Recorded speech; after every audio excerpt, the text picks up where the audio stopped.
So the first is the yoghurt. Go for Greek-inspired strained natural yoghurt. I got this in Asda. You'll notice it's different to natural yoghurt because it's actually a lot thicker. That's what we're looking for. So I'm going to weigh out 250 grams of this yoghurt.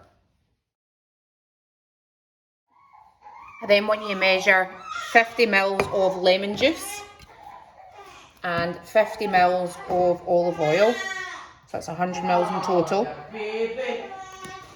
He's not happy I'm cooking without him. Pour your lemon juice and olive oil into the yoghurt. Doing recipes with a baby is going to be a challenge, eh?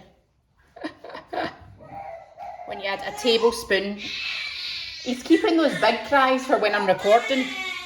A tablespoon of garlic puree. We're then going to do our 2 teaspoons of the 4 salt and spices. So you're wanting to do 2 of salt, 2 of oregano, 2 of cumin, and 2 of paprika. Oh, that was a wee bit, so I'll do that. And then we are just 1 of the remaining spices. So 1 of coriander, 1 of cayenne. You can also use chili powder if you don't have this. Oh. 1 of cardamom. And 1 of cinnamon. I had them round the wrong way, but same spices. All right, and give that a stir through to combine.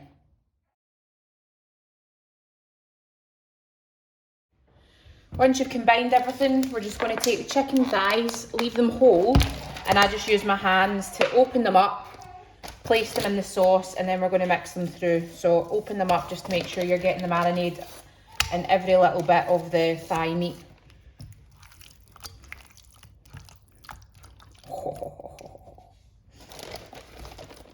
Open them up. And then we're going to leave them to marinate. You can leave them out at room temperature for about 2 to 4 hours, in the fridge for like 6 to 8 hours, or overnight even. So if you've got a short amount of time, just leave it out at room temperature because it'll help it to marinate quicker, basically. All right, there we go.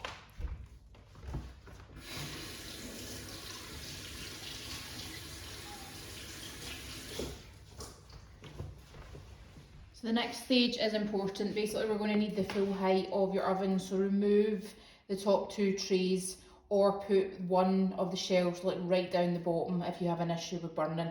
And we're going to cut wooden skewers to ensure that they're not taller than the height of your oven. So I cut mine a little bit because they are too tall. We'll leave them as is, and soak them in water so they don't burn when we put them in the oven later. So I've got my 2 wooden skewers and I'm just going to cut off probably about 2 inches off the bottom, like that, and then just immerse them in water for a few hours. So I've just prepped a baking tray. I use one with a lip just so that any fluid or juices from the chicken is just retained. Lined it with tin foil, and I'm going to cut an onion in half and cut the ends off because we're going to use these to stick the skewers in for the base to make the tower of chicken. So I'm going to stick the skewers through, so the point ends at the top, so we're going to put the chicken down through. And you can also use a potato for this if you prefer. I just actually like eating the onion, hence I use onions. And then we're going to get the marinated chicken out and start to assemble. So just so I'm showing you this way, this is what it looks like before we add the chicken. So I'm going to get the chicken out, and all we're going to do is open up the chicken thighs and put them down over the skewers like that.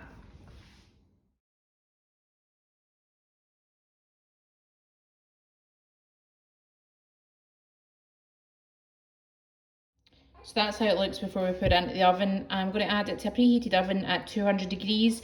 I'm going to use my meat thermometer to test when it's ready. I will tell you guys the time.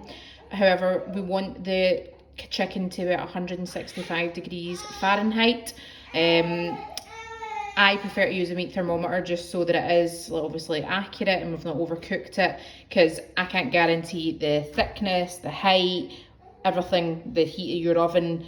So I will give you indicative time, but I would encourage you to get a meat thermometer. So I'm doing a checkpoint at an hour. Now you'll see I've put a tray in behind here, and it's because it started to tip over. So you can do something like that as well if you want to. I'm going to temperature check this.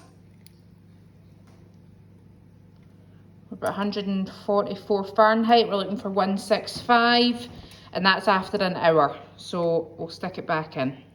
So that's an hour and 15, and we've hit 165. But then I'll check another spot. This is why it's important you check various spots within the pile. 158, so I'm going to put it in for another 5 minutes. And that's it after an hour and 20 in the oven at 200 degrees. So obviously if you don't have skewers or you can't be bothered waiting that long, you can just grill them. But there's something a bit special, see, with this crispy stuff interspersed with a nice succulent meat.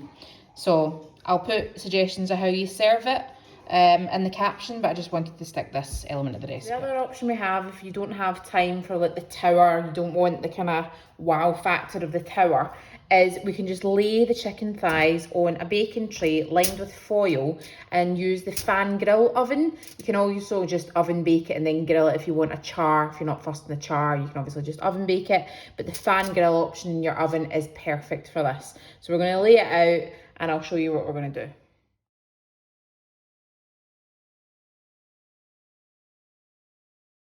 So here we have it on the baking tray. I'm going to put this in the oven preheated to 220 on the fan grill function. I'm going to cook it for about 14 minutes. I'm then going to drain the juices out, because to get that proper char look, you want to get rid of some of the juices. 14 minutes, 220, fan grill, drain the juices, and then we'll put it in for about another 10 minutes thereafter. So you'll see here, grill with a wee fan, and also make sure that you put it in the top shelf so you're actually getting the grill bit.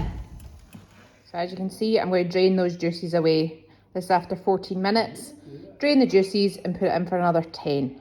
And that's you after 24 minutes. You can grill it up a wee bit more if you like, but that'll be your chicken thoroughly cooked through. And all we're going to do now is put it on a chopping board and chop it up into little pieces. And once you've chopped it up, that's your gyros ready to assemble.